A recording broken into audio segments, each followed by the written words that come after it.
Well, everybody, opportunities don't wait. If you don't leverage them, somebody else will.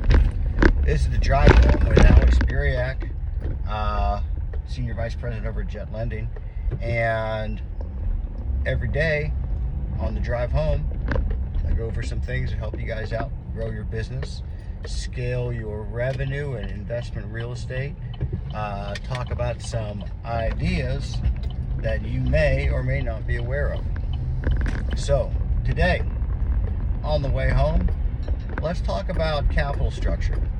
All right, everybody's excited about that. So really, what that means is there's a lot of different products out there for what you guys are trying to do.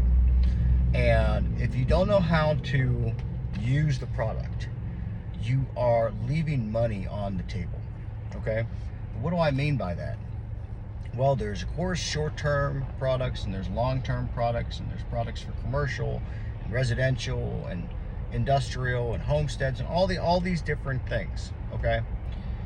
And what happens is a lot of time investors, whether they're new or seasoned, what happens is that they will try to stick to one thing because they found out how something works. And they're like, okay, well, at least I know that and I'll do that. What I'm trying to tell you is there's so many different options for people to use money to buy properties, okay? So let's kind of break them down.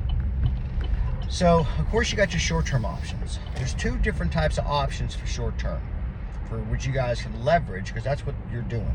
You're leveraging debt, the loan, to buy the property. So you're not coming out of as much money, so you can scale inventory. All right, so the short-term stuff. When you're in Texas with Jet Lending, it's a loan-to-value loan. Okay, there is no loan-to-value, the loan-to-cost stipulations to the product. So when you have a true loan-to-value lender, you are able to come out of pocket $0 at closing because it's all structured on how you bought it. Simple math, ARV $100,000, you take 70% of that, loan $70,000. You got 30,000 repairs, you take 30 out of the 70, you hold that in escrow for your draws. That means your lender, Jet Lending, will close at funding with 40 grand. So if you bought it for 30,000 and we're closing with 40,000, that extra $10,000 rolls in your closing costs. You bought that same property for 50,000, we're closing with 40. You're out of pocket 10 grand to meet the difference plus your closing costs. So it's against the spread on how deep you bought the property. So with loan to value lending, you have an extreme opportunity to scale inventory, meaning housing, if you bought them right, okay? Especially, depending on how much cash you got on, that's all going to be able to dictate how many properties you can buy, whether they're flips or whether they're rentals, okay? The second option for short term is loan to cost, okay? You'll start seeing a lot of this. They'll have higher loan to values, okay? 75% loan to value, 80% loan to value. And we'll get into one day why you guys should not be getting higher loan to values. It kills your profit margins. It's actually bad for your deal. But let's call it 75% loan to value, but up to 90% loan to cost. What does that mean? That means on a loan to cost product, let's say you got the top rate 90%. The lender will give you 90% of the as-is value or purchase price, whatever's less. Okay, so either way, you're coming out of pocket a minimum 10%, which is fine. Okay, but you have to use more of your liquidity. Now, with the loan-to-cost product, you normally start seeing a little bit lower origination and a somewhat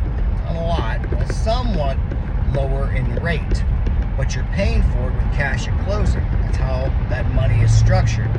So it all depends on what's most important to you. Would you rather have more liquidity, or would you rather have lower rate? And either answer is acceptable. depends on how you're structuring your business. We can offer both types of loans depending on what you're trying to do. So that's in a nutshell, short-term lending. Some people will call it bridge lending. All that means it bridges a gap, just like a bridge, okay? You're at point A, you need to get to point C, with point B, time, and your renovation, all that kind of stuff in the middle, okay? You gotta bridge that gap, all right? On the long-term side, that is where it becomes really, really interesting. There are so many different products out there for long-term lending. There's DSCR lending, there's no-doc lending, there is income-stated lending, there is ways to cash out your homestead for liquidity, to put into investments. There's so many options for this. And that's why when you guys try to, if you're getting with a good lender like Jed, and you're trying to structure strategy on the long-term play, that's why the lead intake form's a little bit more robust, because it all really matters about a lot of it, what you're trying to do. So if you go to the DSCR route, which is the most popular, there's 4 things that you got to really have a good grasp on, because that's where your loan is based off of. 1, credit score. Higher the credit score, the lower the rate. That seems simple enough. But really, if you're going to be getting into the like sub 7 rates, most likely you are going to be needing a 740 credit score or higher. Okay? On the traditional DSCR paper, you're looking at, today is what? 27th of August 2025, in case this video starts floating around. You're looking at a 660 minimum score on the institutional paper. You got to remember, all 30-year paper, whether it's investment or consumer, like for your house, very rarely is it kept on a lender's balance sheet. If anybody, you guys have a home, stead home which you live in, how many times has your note been sold? That's the reason why. So the same thing happens with the DSCR paper. Those notes are packaged to about $50 million to $100 million blocks, and they're sold off into securities. So these variables really, really matter. There's not a lot of gray room in it. So right now you're looking at a minimum 660 score. You need to know, A, and tell you, Jet, is it rented? And if so, for how much? And if not, what's the market rent? That falls out of balance in the short-term rental space. You need at least 12 months of data to try to command that it can be rented and has been rented for short-term rentals with that data. If not, they use market rents, okay? And that usually puts an issue in your deal when you don't have the data, okay? So right now you got credit score, but how much you rent it for. You got to know the insurance costs. That's hazard and flood if it's in a flood zone. And be smart about your flood. For instance, Galveston is an island. Galveston, most of it, is not in the flood zone. However, those of you who live in Houston and the surrounding counties, tell me if Galveston ever has water on the ground when the storm comes. It does, but that's considered storm surge, not flooding. So that's why you still have to, and because the elevation goes off elevation. So make sure that if it's likely to flood, get flood insurance. And insurance has been a big driver in the DSCR calculation within the last couple of years, because insurance pretty much tripled and quadrupled depending on where you're at in the country. And that has changed people's dynamics for people that bought properties within the last few years when they're trying to get their DSCR paper. So to recap, credit. How much is the rent for? What's the insurance? What's the taxes? A side note too, I guess there's 5 association dues, homeowners associations. If you're, I usually get this when we're closing deals in Florida. If you are in like a condo association, you gotta really know that number, because that is usually immense and it changes your numbers drastically. But you got the DSCR paper for the 30-year. Remember, DSCR is kind of like asset-based lending for 30 years. It has nothing to do with your DTI, your debt-to-income ratio, or anything like that. It has nothing to do with that. The property stabilizes itself. So if it rents for $1,200 and your mortgage, your principal, interest, taxes, insurance, and association dues is $1,000, 1,200 divided by 1,000 is 1.2. That's a 1.2 ratio. The higher the ratio, the lower the rate. But on some of the other longer term paper, there is stated loans, there's no doc loans, there's ways to refinance your homes. There's all different ways to do it. So when you guys come in to Jet and you have an idea or other properties or other equity pieces, you got to let us know, because we may have an outlet for you on how you're trying to do that, okay? Because there's not one way of doing things in this business. There's multiple ways of doing things, and those who can solve problems tend to solve them quickly when we know everything that we're working with. And that's what we do. We analyze everything to say, hey, we think this would be best for you. Do you agree? Does this meet your expectations for your business plan? Okay. Commercial in investment lending, very rarely are you going to have the ability to have zero down in commercial short term or commercial long term, especially commercial long term. Okay, I've seen products out there that we have access to that are 20 to 30 years on commercial long-term refinances. However, if you do use private lending or self-directed IRAs or hard money lendings for the short-term commercial purchase, and you get that done on your refinance, most likely your bank refinance or product, even our products, they're going to want to see that you have at least 20% equity in the game. Okay, so that 20% is going to come from somewhere. It can come from your first closing, your short-term closing, or it's going to come on your refinance. But know that now. So if you find a way to buy like commercial properties with zero money down, on your long-term refinance, they're probably going to want to see some type of equity, call it 20%, before you close. Here's another thing that you have to be cognitive of when you do short-term commercial loans. On a commercial product, most of your long-term refinances are going to be based on the NOI, okay? The net operating income. So to get that, that means the commercial property has to be stabilized. All right, what does stabilized mean? That means it has to most likely be of 80% occupancy or higher. So that means when you go into commercial, that means not only do you have to make sure that you get good commercial GCs and get everything up to code and do everything that's right and get your certificate of occupancies and all that kind of stuff if it's residential or even if it have a business going in. But what that means is, let's say you get a 12-month note on a short-term bridge on a commercial property and you fix it up, you're putting tenants in, things like that. Well, most likely it's going to take you 18 months to season, okay? Because you got to put your tenants in, then they have to start paying, then you have to show payment histories and all that kind of stuff like that, and how you're managing it and things like that for your NOI. So if you're going to start diving into the commercial space, which it's a good space, what hurts people is they don't know these little tidbits. And that's why I'm doing this, because a lot of people just kind of pitch their products out to people, but they don't tell them how it works. And that's when investors start losing money and they don't know what to do and they start getting panicky and stuff like that. We're here to help you. We're here to guide you, okay? So if you're going to go into commercial space, know that it's most likely going to be more than 12 months.